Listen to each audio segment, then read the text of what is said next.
这几部日漫，粉丝把他揣兜里，他却给粉丝喂屎，不仅辱华，还敢洗731部队、南京大屠杀。我只能说，哆啦 A 梦的含金量还在上升，不愧是小男孩加胖子组合。首先是火爆的三柜子吉伊卡哇，我熬了一晚上也没想明白，这玩意儿怎么还有人在洗。首先是作者在一期中写弯弯是一个国，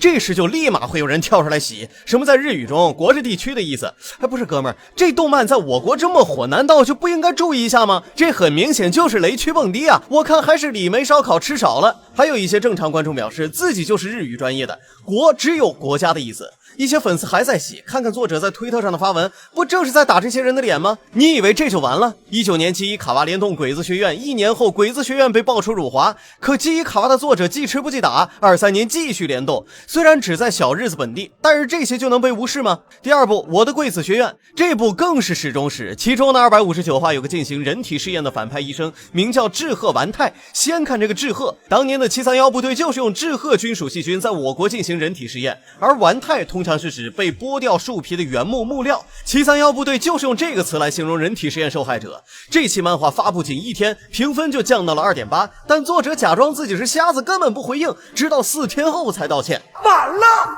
汽车撞墙你这都拐了，犯错误判刑你这都悔改了。最终鬼子学院被我国全网封禁，作者的这一行为让我想到了铁臂阿童木之父手冢治虫老先生，同样是日本漫画家，他创作有3个雷打不动的准则：不拿战争和灾难的牺牲者开玩笑，不对某些特定职业表现出轻蔑，不拿民族、国民和大众开玩笑。第3个排队卡孔明，这一部更是恶心中的恶心，简直是侮辱丞相。在第3集中出现了一个47-291的车牌，在日语中的谐音是讨厌支那，这他妈的就是侮辱三国，那么多数字不用，偏偏用这几个，就是一句话，恶心。这玩意儿的结局自然是被全网封杀。第4个更是重量级，畜生中的畜生，在异世界开拓第2人生，他直接把侵华日军搬上来了。男主是南京大屠杀的士兵，手上3000多条英灵，不仅活到了90多岁，还转生到了异世，成为了人生赢家。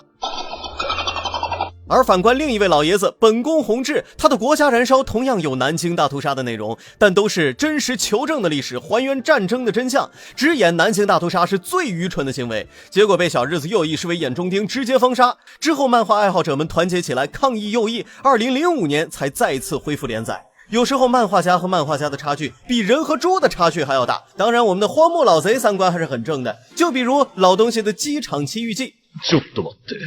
あんた日本人か。まあそうだけど。話は別じゃ。其实做本期视频并不是一棍子打死日漫，喜欢无可厚非，我本人也看了不少，很喜欢找找火影等等，但大家看的时候一定要擦亮眼睛，警惕这些打着动漫的名义伤害我们的民族、伤害我们国家的人。